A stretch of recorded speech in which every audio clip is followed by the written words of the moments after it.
And I will call this meeting to order at 5:33 p.m. We'll go to roll call. So we have Bjorn, Rehan, Stephanie, Naif, and then Andrea's coming late. And you said Feng Wen and Judy are not able to be here. Yep, and Sean will be coming late as well. Got it. Okay. Well, then we will move on to approval of the agenda. Can I entertain a motion? So moved. Okay, motion by Joffrey, and is there a second? Second. And seconded by Naif. And we'll move to discussion. And seeing none, we will make a vote. All in favor of approving the agenda for today? All opposed? Any abstentions? Okay, and motion passes for approval of the agenda. We'll move to the approval of last week's minutes from the 3rd of November. Can I entertain a motion? So moved. So moved by Bjorn. Seconded. And seconded by Joffrey. Any discussion on the minutes from last week? Seeing none, we will now make a vote. All those in favor of approving last week's minutes?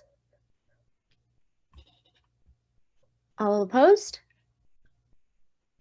Any abstentions? Motion passes for approving the minutes. So now we can move on to reports. I do not have any reports, so we can move on to advisory reports. I don't have any reports, and I will be kind of talking later in the agenda, so I'll just save it for then. The only pieces I have, one is a reminder, if you do want a photo attached to your name on the website, please send those to Haley. You can just email them and let her know, and we'll get those uploaded as soon as we hear back from you all. The other part being that knowing that we're doing the recordings, and you all can go look and see the past recordings, just to make sure that you're being intentional, as you all are doing a great job of saying I motion and things like that, because the recording only jumps to whoever's speaking, and so we can see everyone right now, but they wouldn't be able to. And so, Deanna, I appreciate you repeating who's motioning for the sake of those who are watching the recording later. And we'll just want to make sure we give to the so many voted yay, so many voted nay, because not everyone can see those as well. But otherwise, doing a great job. And we'll touch base. I have a little bit we'll talk about with program reviews later. So that's all I got.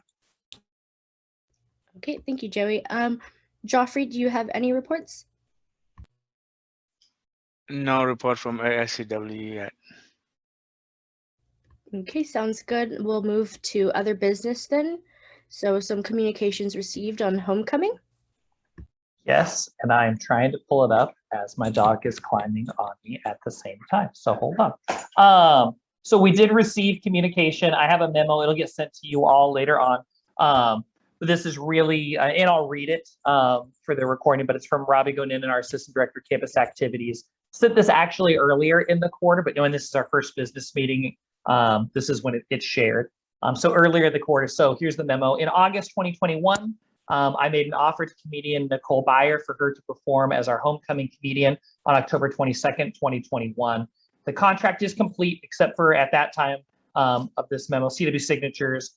As of the day, which was the 14th of October, I was notified that someone within the production team tested positive for COVID-19 and that she needed to cancel or reschedule her performance at CWU. This memo is to ask CWU to allow the allocated homecoming funds to be used for a rescheduled date for May 21, 2022.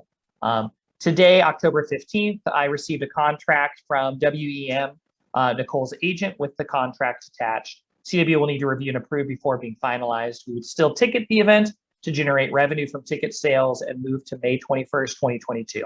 questions or concerns, please reach out. Thank you, Robbie. And so really this is a follow-up because they did, we're given approval to keep their fund balance from last year for homecoming. For those who remember from last year and for those who are new, homecoming was base funded, but that was one of the changes that was made.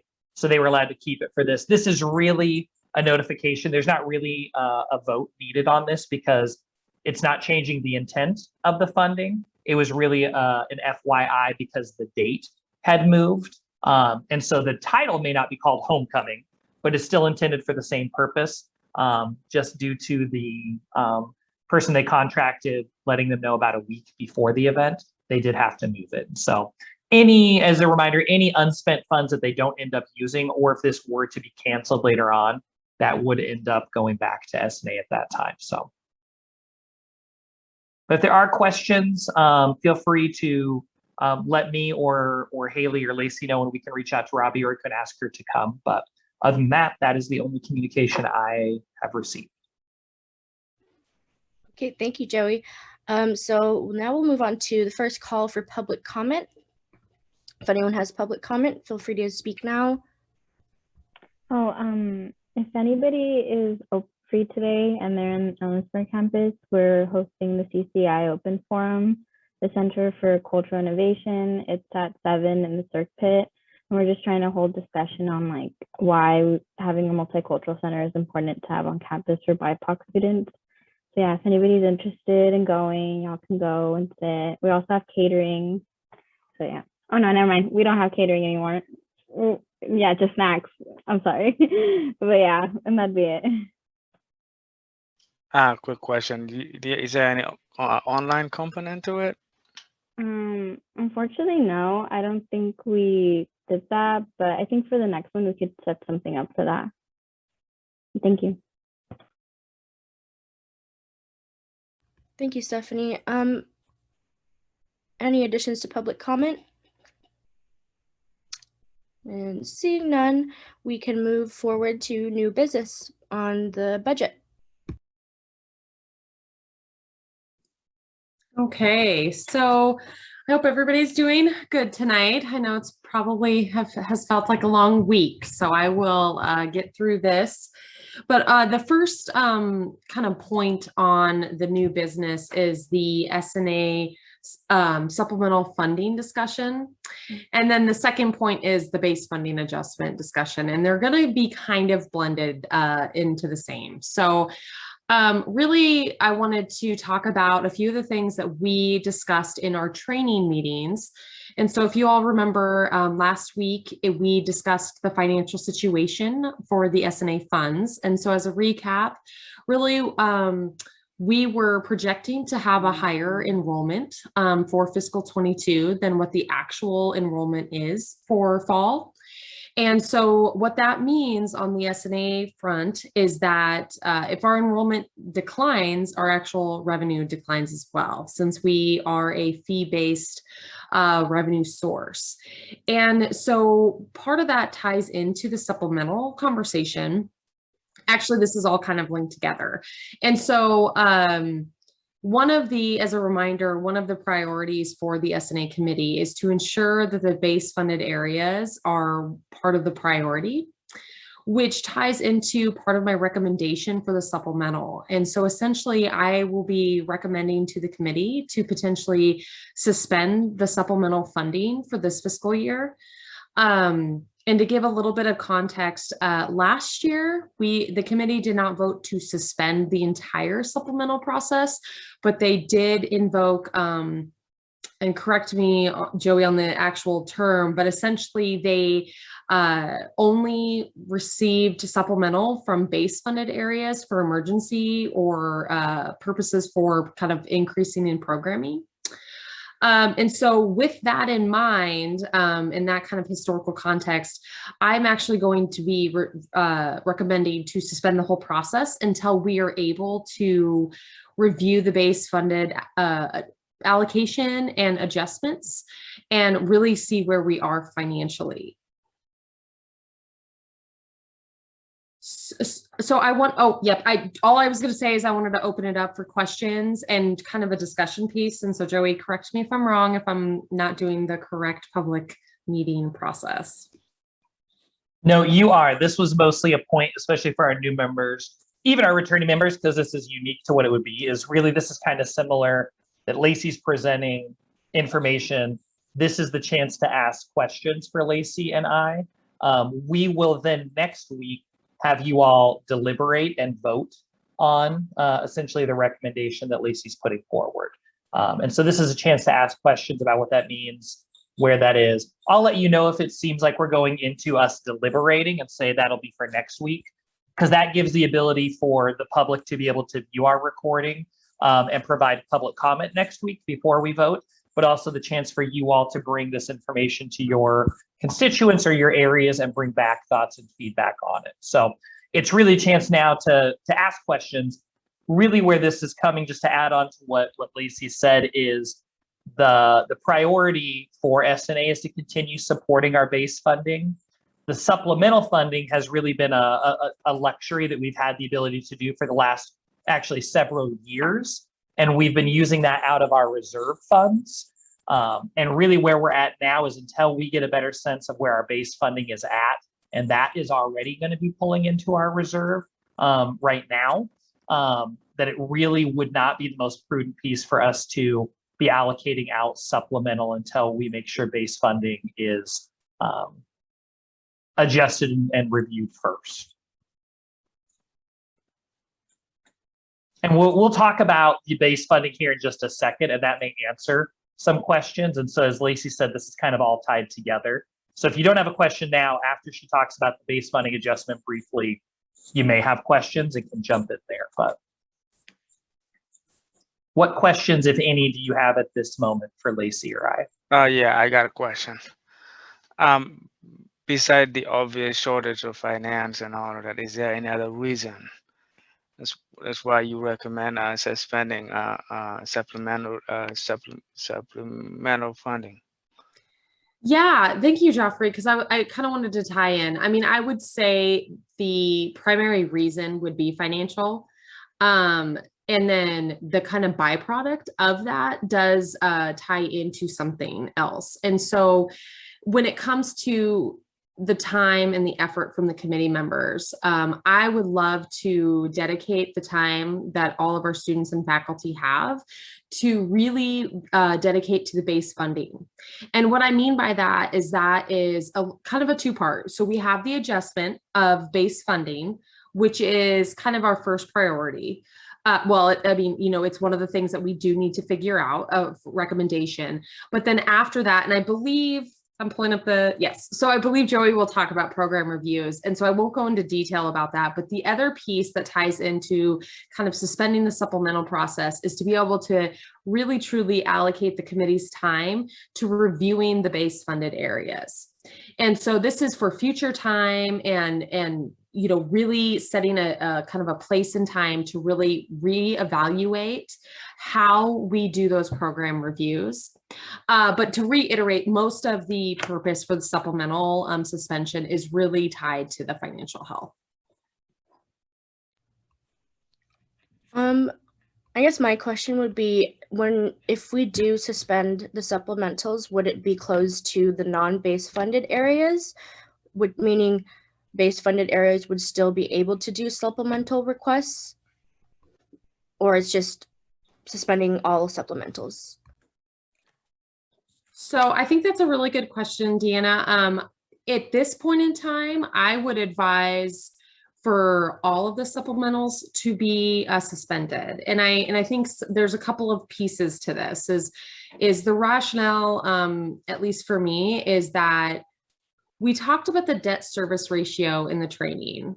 And we don't need to, I will try not to go into crazy detail of what that is, but when we talk about spending, whether it's base funded or supplemental funding, all of that funding still impacts the debt service ratio, which is really tied to what we are going to be talking about with the financial health of the entire S&A fund.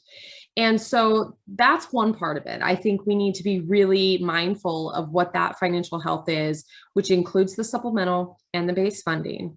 The other piece is, I'm not sure how we would go, and I would say kind of procedurally or policy-wise of how we would go with suspending it for certain areas and then allowing others to come through. And the thought process behind that is if we do a reduction or an adjustment to the base funded areas, it doesn't, if we have supplemental funds available, it doesn't necessarily prevent them from requesting supplementals, which kind of gets us back to the original situation. Does that make sense? Yes, thank you for clarifying. Well, and I think to add to that, another piece is you all could make the recommendation similar to what last year was. However, what Lacey and I are really proposing is that it is freezing supplemental across the board, not just for those that are not base funded. So it would be that supplemental for the time being until we're at a better financial spot that we'll talk about later, to suspend that. As I said, supplemental is not the intent of S&A. Again, it's not coming out of our revenue. It's really coming out of the reserve money because going back, we had more money based on salary savings, money that rolled back, things Lacey talked about before that went into a reserve account that can only be spent on these types of things.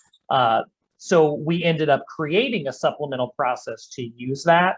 However, we're in a very different situation than we were when that came up. And I think the part to be aware of for you all is that supplemental has been a consistent part of S&A for at least the last, what year are we in now? 15 years, 12 to 15. And it has looked very different over the course of that time, but that has been because we've been in a very different financial situation than we find ourselves now. So there will be impacts to areas that we're either looking forward to or hoping to use supplemental. But for a lot of the reasons Lacey mentioned, really, we have to recommend not doing that because not only with the S&A fund, but even the larger, what we do and spend when it comes to the debt service ratio also impacts the larger university budget as well. Quick question. How worse are we?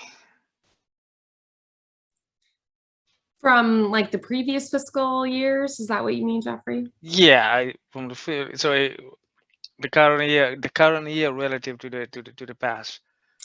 Yeah, that's a really good question. And so I think the easiest way for me to answer that is if we go back to pre-COVID, so this would be the previous funding cycle. We had roughly about 11,000 students.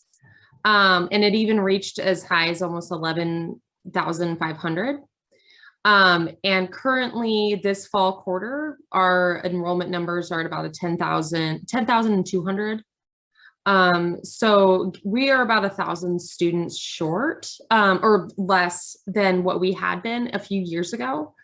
So it's been, and I wish I had a graph, but essentially there's a certain kind of progression when it comes to enrollment. And so it's actually pretty common to see it grow and then kind of decline and then grow again. And we are kind of in that downward slope here in the next, at least from what we understand, the next handful of years. Well, and I'm going to definitely not speak to my strength here, so Lacey can correct me on how I word this incorrectly. Outside of S&A too, I think the other part, Joffrey, to be aware of is that the university at large is in a different spot this year than where it has been in those previous years. And so us being able to use our reserve, so essentially we're spending more money sometimes if you're only using that than what we're bringing in with that, can be offset by other parts of the campus. But given impacts of enrollment and COVID, we're really as a whole university not in a spot where we have been previously to be we have to be a little more fiscally conservative than what we have in the past. Well, and to tie that up with a bow that kind of puts it all together is that when the enrollment declines, it's not just S&A that's impacted. As you all know, as students, you pay an assortment of fees and a certain assortment of different services on campus. And so anything like that does have an impact. So you will see it across the board. Now, granted, this committee, we're only talking about S&A, but really when we have this like massive enrollment change, it impacts the whole university. And yeah, and so it just looks a little different when it comes to the sheer amount of students that are kind of paying into the fee. The other piece that I wanted to highlight as well is that and I wish I remember that date off the top of my head. I believe it was like fiscal 18 or 19. The state actually decided to decouple the S&A fee from tuition. And what that means is that the S&A fee was increasing at the same rate as tuition for years. And what the decoupling did was it stopped that. So our S&A fee has not increased for many years. And so there's kind of like this dual factor of how we got here, right? I think that's the question of like the night is how did we get here? And it's not just one answer. There's a lot of different factors into it. And so we have an enrollment decline, and then we also have inflation. And what that means for the business and finance people in the room is that our goods and services and our cost of hiring students and employees have increased every single year. And so we would naturally see, even without an enrollment decline, a difference in that just based off of the inflation. And so again, it's a kind of a mixed bag of a lot of different situations of how we got here. But at the end of the day, the answer is the same, is that we are tasked with making sure that the financial health of the entire fund is healthy. And I think the first step for this committee is to make a decision about the supplemental funding process, which, just for clarification, you don't have to do tonight. We're just discussing, but yes. Bjorn, did you have a question? Yeah, to clarify, I'm just kind of sorting through documents here.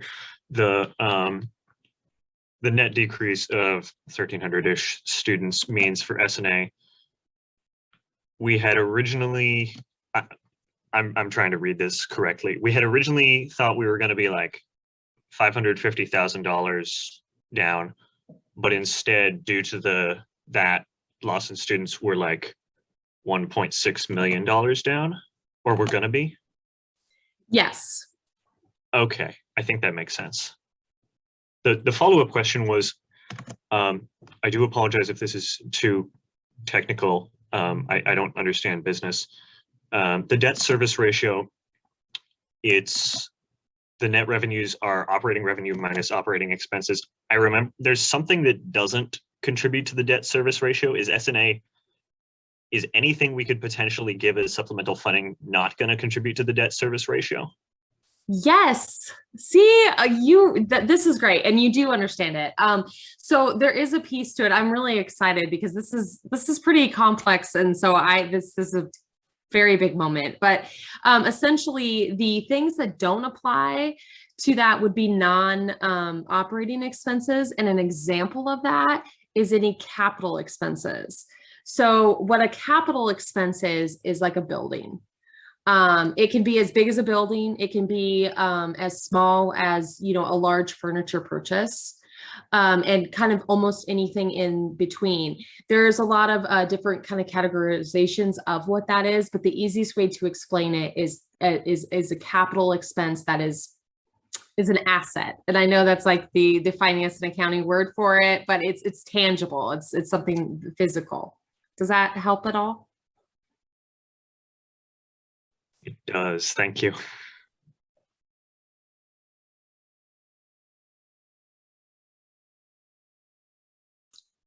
And I'd like to add to that. So one of the things that is very common for the supplemental process that we see a lot is travel expenses, and travel is operating expenses. So the only, well, this is going to be for the returners from last year's committee, but last year's committee allocated a certain amount of funds to help the CCI project. And that was a capital project. So we have seen some capital expenditures in the past. It's not necessarily uncommon, but just the majority of the requests that we usually see are operating expenses.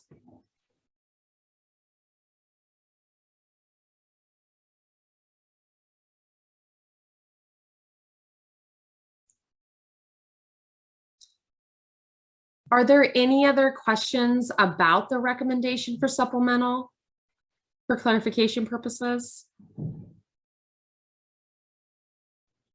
A follow-up question would be, remind me of the minimum amount that can be requested from S&A as supplemental funding? I don't think we actually have a minimum. Oh, okay. And the max, So if it's we like, don't have a max. Well, Yeah. we have some regulations of what would need to go up to the Board of Trustees. And so as of right now, if anything is above 25,000, it would have to have the Board of Trustees approval. okay, just wanted to get a picture of that. Okay, thank you.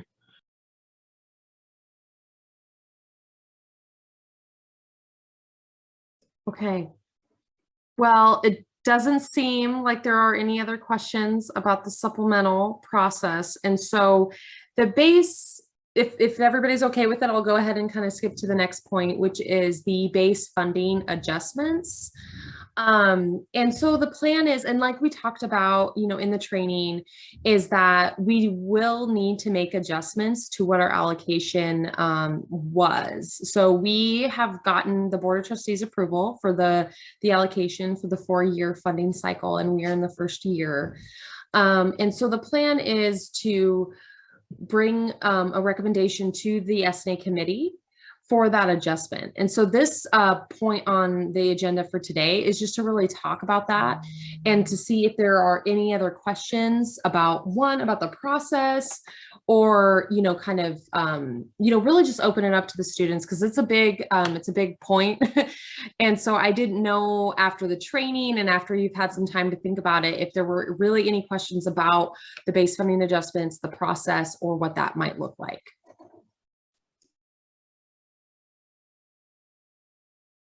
Yeah, what does the process look like? Great. So the process is going to look like, and I don't have any necessarily like specific numbers for you at this time, but the process will be, we will bring a recommendation to the committee, and the committee will review it. And similar to the supplemental recommendation is there will be a presentation, and then there will be a vote the following week. So you will not vote for the recommendation in the same meeting. But essentially we will bring a recommendation to the committee, and that's where the fun part goes, is the committee has to be in agreement, or that's our goal, is so that the committee will be in agreement with the recommendation. And once that vote does happen, that will then get recommended to the CFO, and then also the president. And kind of where this comes in is that it's up to the CFO and the president to then present that to the Board of Trustees. So we aren't necessarily involved in the Board of Trustees recommendation, but we would funnel it that direction, and then they would essentially handle it from that point.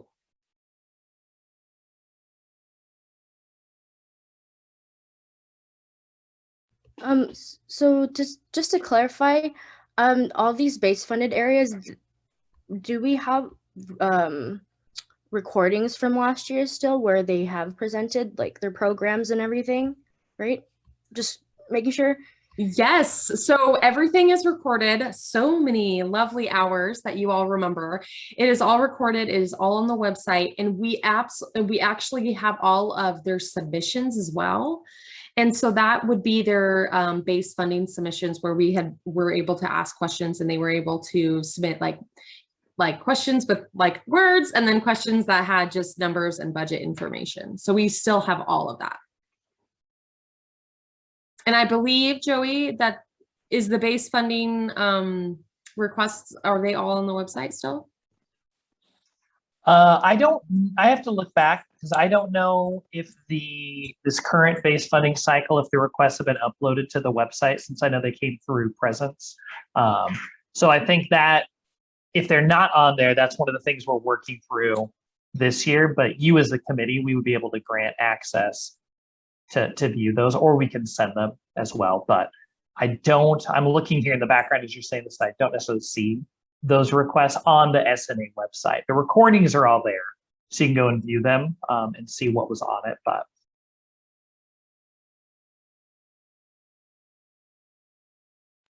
if we're not able to get the recording, can they come and brief S&A on how, on their funding?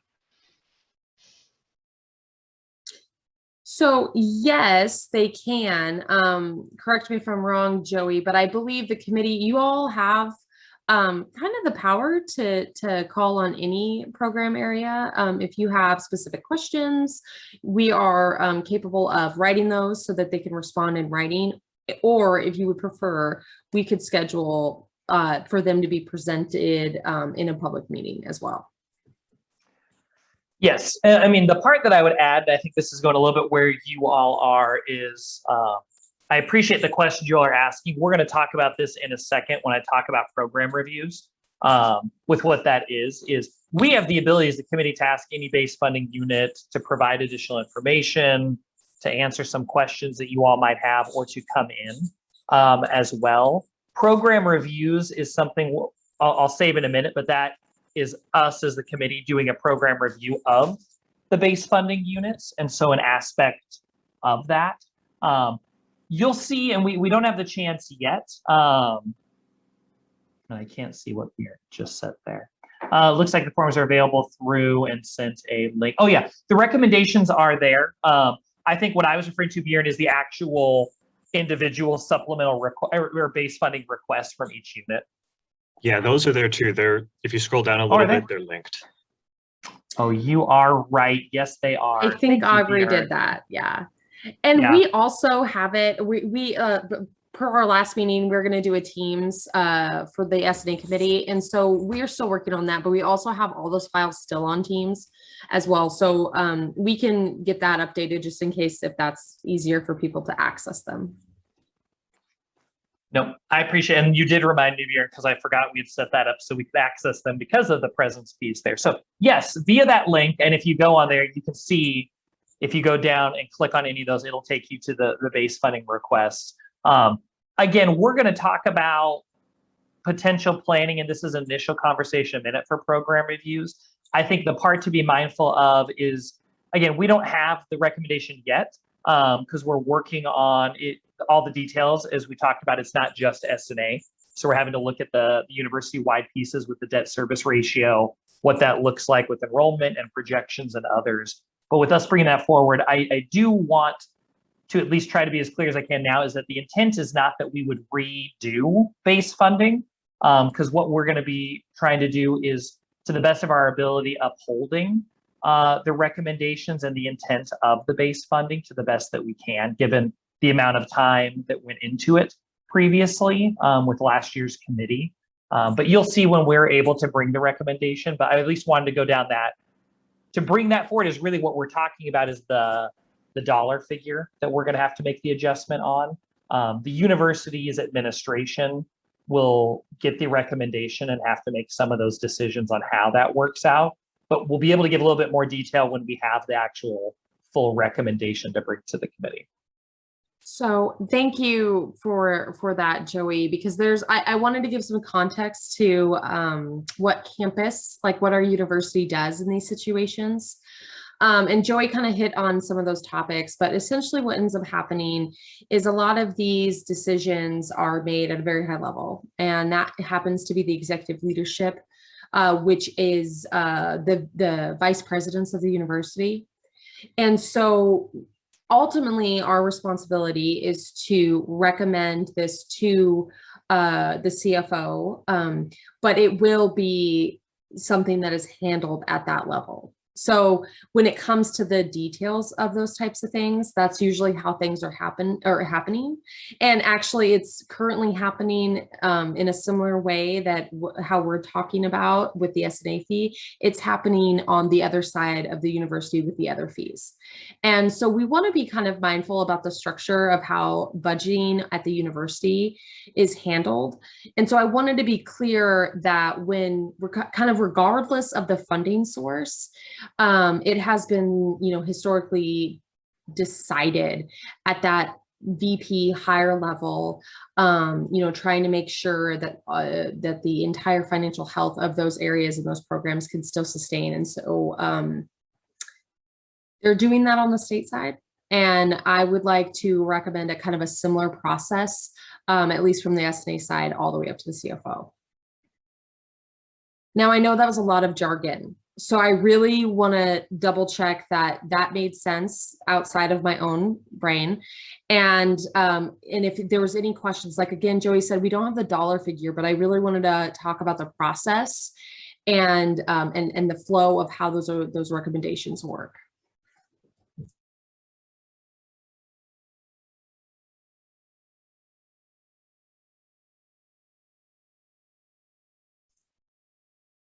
Okay, well, I know that that was a lot of information. And so if you all have any other questions, even after this meeting, please feel free to reach out to me. But I think that is all that I have for my presentation. I think I would just add in, again, knowing this is the first of our business meetings, that to summarize, one, the supplemental, there was a recommendation that Lacey made. And so we will have that on the agenda next week for you all to discuss and deliberate and then make a motion on at that point. So there will be the voting on that next week. The base funding adjustment was really just an informational point to say, hey, this is going to come up and we will have a recommendation at some point, which then will lead to that. But you can't really have the conversation about why we're recommending the supplemental funding without mentioning the base funding adjustments. They're going to be coming up. So one is a recommendation you will vote on. The other one is an informational item that will come up again once we get that finalized.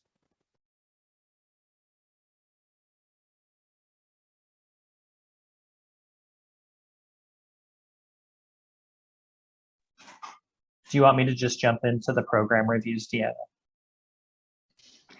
Yeah, sorry, I didn't know if I had to announce that or if good. we were just going through the list.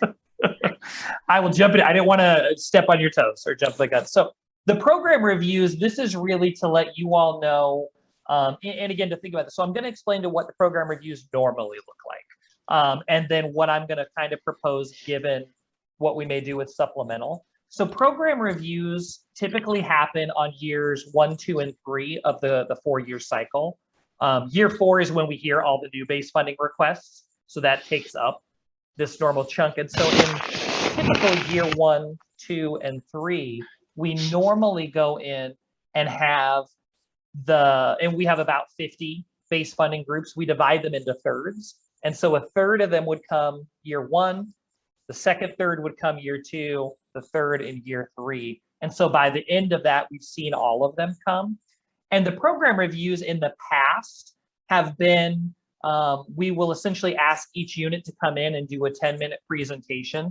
And there's some set questions that we ask them to cover, like to bring a copy of their org chart, to talk about how many student positions they employ, to talk about how many students utilize their services. So there's a few key things that are asked for them to bring to the committee. And then beyond that 10 minutes, it really also opens it up for you all as the committee to ask questions. There's not a motion. It's really just a check-in, an awareness piece for you all as the committee to know what these units are, but also to check in and see where they are. I will tell you 2 of the downsides to this, of how we've done it before. One downside is it depends on where they get appointed in that 3 years, because a group who comes in year 1 talking about their current base funding only has about 6 months worth of data to present on to say, here's what we're doing. right? Versus year 3 at least has 2 years. So you don't necessarily get an equitable sense of that. The other part is always the challenge too of the program reviews are really intended for us to get the necessary data. And I love the presentations because you get to see things. However, as some who have, and the problem is I think Greg is the only one in here who has sat through, besides Lacey, program reviews really in the past, is you don't always get the answer. Some people come in and they're very concise to the point. Some people come in and show you a great show for 10 minutes, but really our job is to assess the effectiveness of the program and its use of S&A funds. And so one of the things, if we are going to end up suspending supplemental funding for this year, which again, as Lacey had mentioned, typically has taken up a great amount of time, one thing I think we would want to think about is refining how we do those program reviews. I almost want to bring this up now for you all to think about, but really to almost wait to make a decision on, because you all are going to see on December 1st, all of last year's base funded units. So we have one new entity, Lions Rock, who will not be part of this process, but everyone will submit their annual report for the end of the quadrennium. That report comes into us on December 1st. It shows their 4-year financial breakdown on the budget document, as well as asks them some key questions to explain why they had carry forward, to talk about their programs they provide to students. We get those every year from everyone, and you all will see those come winter quarter. What I would probably recommend is us refining how we do program reviews for this whole quadrennial cycle, to be less of them coming in and presenting, because that can take a huge amount of time and you may not get the information, and more us refining the information we're asking from all of the units in writing. And then going back to what I don't remember, I think Joffrey, you'd asked it. We look through what they submit as a review, and then we have the ability to either ask them to clarify or to ask specific units to come in that we either want to get more information from, or that there's some questions from the committee that we want to address more. So we're being more intentional with the time, but really delving into what is your program? How many unique students do you serve? How are you using these funds? How are you measuring the effectiveness of your program? And creating some metrics that we can measure each year. And I say this, and I'm going to look specifically to Deanna and Bjorn, but also Greg and Sean. In my mind, if we created that this year and started this year and do that for years 1, 2, and 3, the next quadrennial cycle, when it comes around for base funding, that provides that committee 3 years worth of quantitative review data on our existing programs of how they've been meeting those metrics, what they've been doing, but also how they've responded. So if you as the committee come in and say, awesome, and I'm sorry, I'm going to pick on Lola because I see her hiding in the background here. So for Publicity Center, if you all provide a recommendation to Lola after her program review of, Lola, this is great, we love seeing this, continue this, can we get more information about this, or is it possible to expand or do this? And if it's something that Lola says, yep, absolutely, then it's the follow-up, like, how did you implement those recommendations or changes? Because I know that was feedback from some of the committee members last year when we did base funding, but also feedback from some of the campus community on wanting more quantitative metrics on how we're measuring the use of the S&A base funds. So I'm putting it out here as this broad, all-encompassing thing that I know most of you haven't done before, but really something that I'd like us to, essentially what I'm saying is, I'm not going to plan on scheduling a third of the base funding to come in winter quarter and spring quarter at this point. I'd like us to hold and potentially identify the information we really want them to provide, and then send that out to them winter quarter so it can come back for you all to review and then ask the necessary questions. But there'll be some time needed for us to work either as this large committee or to create a subcommittee to create the tool that we want to utilize. And we have the questions we've asked before. 2 years ago, I think it was 2 years ago, now I'm looking at Lacey, the committee created a set of supplemental questions for part of the base or part of the annual report that was really intended to go towards this. And so the committee started to do that the year before base funding.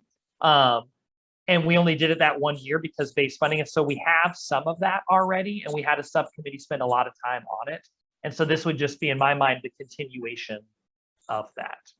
So all of that, again, is an informational piece, but what questions do you all have? I know this is kind of hard if you haven't seen the program reviews before, or I don't know if there's comments from those who have been part of that process. If you have either things to add or pros and cons from what I'm saying. I guess I would just want to add is like something to consider for refining program reviews. I guess the reason why I asked if we had access to the videos from last year from the base funded areas is that we could refer back to those videos and minutes, because there were, from what I remember, there is a specific question that we consistently asked for each program, which was, if you had to take I believe 15% budget cut, how would that impact your program? And I think that's pretty beneficial and relevant to what we're doing right now, basically. So I think that's something to consider as well, in addition to bringing in programs that maybe we didn't ask those questions or just needed more clarification on. But something to think about. No, absolutely. That's a great point, Deanna. And I think that's where some of this too is we did ask some of those consistent questions that were forward facing into, if you were to get this funding, how would you use, or what would you do in these scenarios? And to give some, because I will say this, and maybe you all feel this, but I know we're only in the first business meeting. It can be hard when you get a majority of the committee is all new members coming in who don't have the historical pieces, because most of these base funding units, and again, this time we only have one new one, but most of them have been doing this for a while, which is why, again, I love to see them come and present. I love to get the pictures and the videos that come up. But again, some can be really good at putting on a show and not really getting to the meat of what we're wanting and asking when you get into that. And so changing it to, you're going to respond with the information that we can then review and then call it in and be like, hey, Bjorn, you answered this. Can you get more specific on what this is? I do think it's still helpful for them to give a brief summary of what their program is, because again, I think that's important. But what I've seen in the past is 9 minutes, sometimes for some of them, is just, here's a summary of our program, and then 1 minute is answering all your questions real back to back.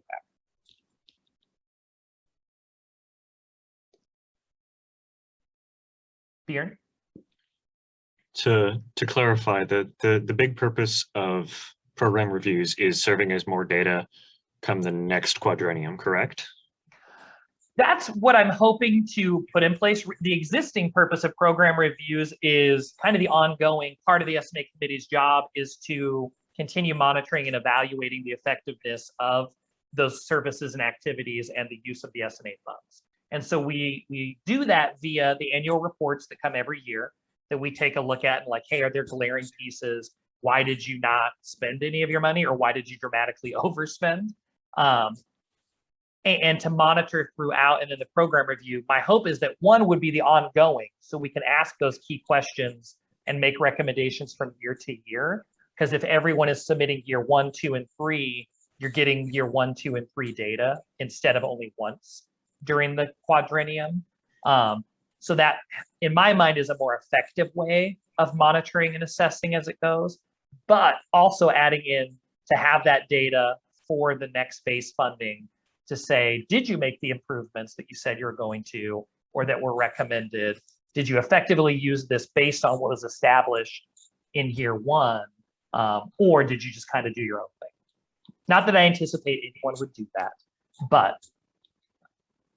So further clarification, if we were to like refine it to a more effective expedited form this year, would we be sending out the program review like forms in the spring, or would we just hold off and have them do a year 2 and a year 3? We would probably, it depends on how long it would take us, honestly, Bjorn. In my ideal wishy-wishy world, we would have that done really partway through winter quarter and then send it out. And depending on when we send it out and how in-depth it is depending on when we'd want it back by. in a great world is we get it done winter quarter, they get it to us by the end of winter quarter, which gives you all the chance spring quarter to go through and look at those and call people in if we need to. And that kind of sets up our year, right? Fall, we only have 2 more meetings after this one. It goes very quickly, as you all can tell. And so really fall for us is discussing the S&A budget. Winter quarter is going to be looking at the annual report pieces in some capacity and potentially, my hope, creating this program review process and soliciting. And then spring quarter would be looking at it with the idea that next year we would send it out ahead of time. So we would get this data with their annual report. And so during winter and spring quarter, we can kind of do them parallel, also knowing that it's during this base funding for next year's annual report. The only further question I have is, if theoretically our wishes come true and we're able to send out documents this year for program review, would we have to like receive those after we do the base funding review? Because it seems like if we're going to have to reallocate the base funding in the middle of the quadrennium, it seems fair to have data on either all of the programs for year 1 or none of them. I think the hard part until we have the recommendation, so I'm going to give a brief part on this, and then I know Lacey has a question and is probably going to add a comment to this, is that's the other part that I think would be helpful, because the reality is what we're doing right now, as we're going to have this conversation about base funding discussion, is given COVID and given changes, it can be hard for us to really predict as we did before COVID. We had some consistent factors, key indicators we use. A lot of those we can't rely on as consistently as we did before. And so what is going to happen for the rest of this quadrennium is there's going to have to be, at least at Lacey's level, every year as we get into the start of fall quarter after census date, of running the data to say, okay, are we on track with where we were last fall with what you all recommend? Or does next year's committee have to have another discussion about adjustments, depending on where enrollment hits and these other factors? And so having that data gives us the pieces that can help the future committees as well as we're doing that. But Lacey, one, tell me if I'm wrong on any of that with that, or what is your question? Well, I wanted to add in on the program reviews and the intent. A lot of the intent of those program reviews is there's an accountability piece. And we as the committee hold the situation of really holding these areas accountable. So the student said, we funded you to do this. And this is simplifying it, but the student said, we funded you to provide this service. The accountability piece is, did you? Did you, how did you, and how did it go? And I think we tried to, address some of those with those basic questions that we send out all the time, which are still very important questions to ask. I'm not going to say we should get rid of those. I think we should keep those in there, but I think there's another piece here, and it's what I would term as the metrics of this accountability piece, is how do we know that this service is impactful, effective? And that's where I think those questions, like I'm going to be, when we're talking about winter quarter, and I won't go into it too much detail because I think really this is a lot of the meat that we're going to have for winter quarter. But the questions that I, as an administrator, will constantly be asking the students around the table is, what is your student experience? What would you prefer your student experience to be? Are we meeting it? If not, how do we? And how do we get that information? And this is that first step of saying, okay, we have an opportunity here of how the S&A fees are structured, that we can pull these program review or program areas in and review them. And it's not just financial. I can provide all the financial information that you all would ever care to ever know, and some of you might not ever care to know all that financial stuff. But I think there's more to it, is who's utilizing the service. Is it center students? Is it Ellensburg students? Is it freshman class? Is it seniors? Is it grad students? Is it all of them? You know, like, I mean, I think we need to ask some of these questions is like, from a business standpoint, we should be asking, who are your customers, which we all know are students, but specifically what students, whose students, you know, what are those students getting for the investment that they are investing in these programs? And so it's really kind of changing, you know, the perspective of, we're not just saying like, oh, great, how, you know, give me your highlights, you know, because those things are awesome. And I never want to go away from those because those are really important to be able to see. But there's also another piece is, are we funding you correctly? Are we overfunding? Can you do this more efficiently? Or is part of the hindrance because you don't have the right funding, right, for certain services or so forth? And that's really where we get into that review process and setting these metrics and kind of saying like, this is what we expect, right? We funded you for this is our expectation. And then that's going to happen kind of this year. But then the following years is, did you meet that? And if not, why? And then, you know, then the committee has the ability to weigh in on their opinion of, well, okay, that's reasonable, or, well, you know, maybe that's not, or, you know, somewhere in the middle, right? It doesn't have to be that black, and it's not going to be black and white like that, but it gives you kind of this opportunity to review it as the return on investment. This is your money. This is your experience. And what is that return that you're receiving?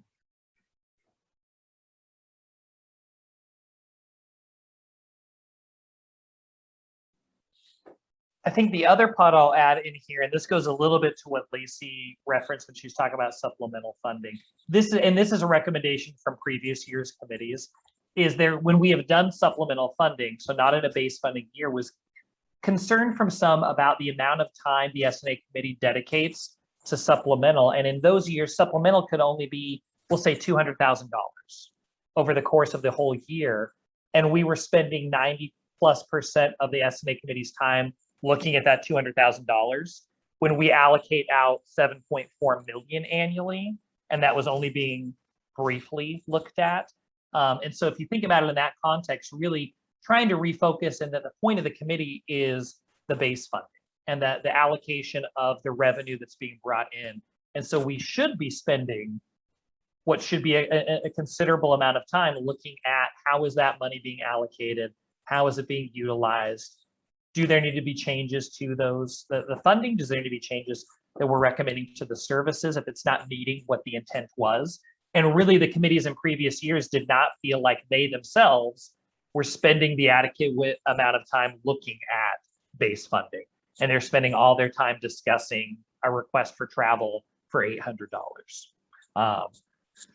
And so that's the other part of trying to be intentional with the time, is building in a system at the start of this base funding cycle that can be more focused on the base funding and our revenue. And again, from previous committees' recommendations, which I would agree with.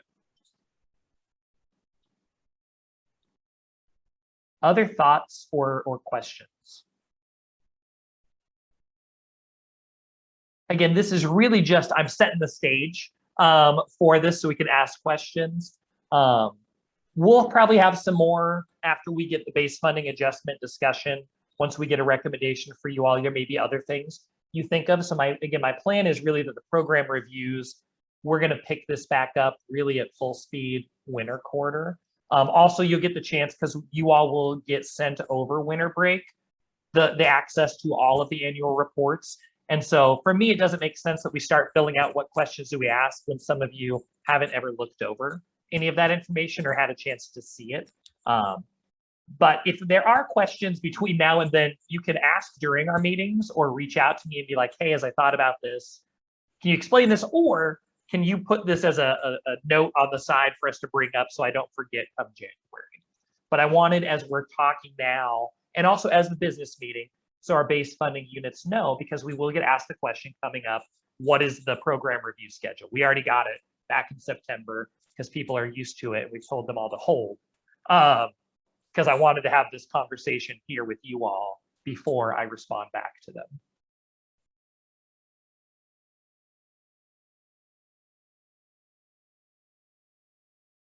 Perfect. Thank you. Well, if no one has questions, I know Andrea, you said you have to jump out of there. That's the end of my piece if no one has any questions. So I yield my time.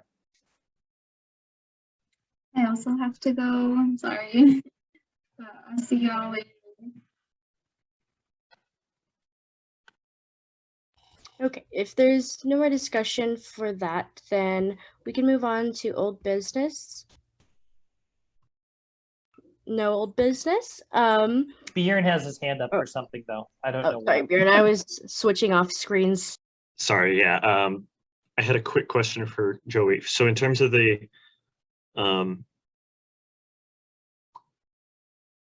I'm sorry, the program reviews, would this be something to bring up like next meeting or something to discuss? If there's questions, we can be here. My intent was really to lay the groundwork because I want to talk about it the start of winter quarter when the committee gets to see the annual reports. Okay. And after we've made the recommendation about base funding adjustment. Because I think that both of those could tie into what the program reviews look like. Okay, gotcha.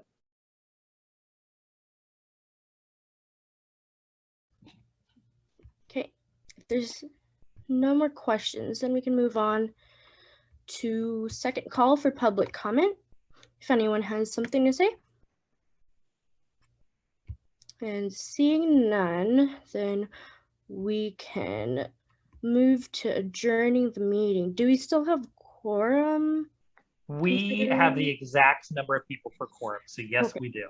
Okay. Well then, can I entertain a motion to adjourn today's meeting?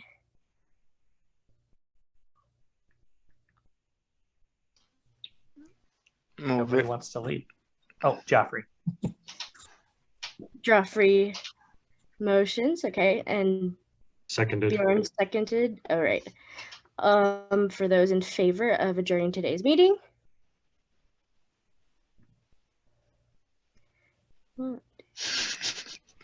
And those opposed? So 6 in favor, 7 in favor.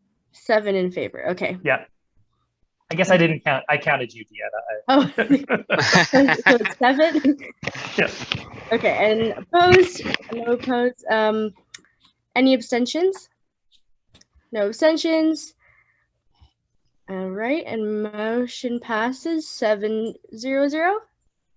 Yep. All right, thank you, everyone. Thank you, Joey and Lacey. Thanks, everyone. Have a good week. Yeah, you too. You too. Happy Veterans Day. Thanks.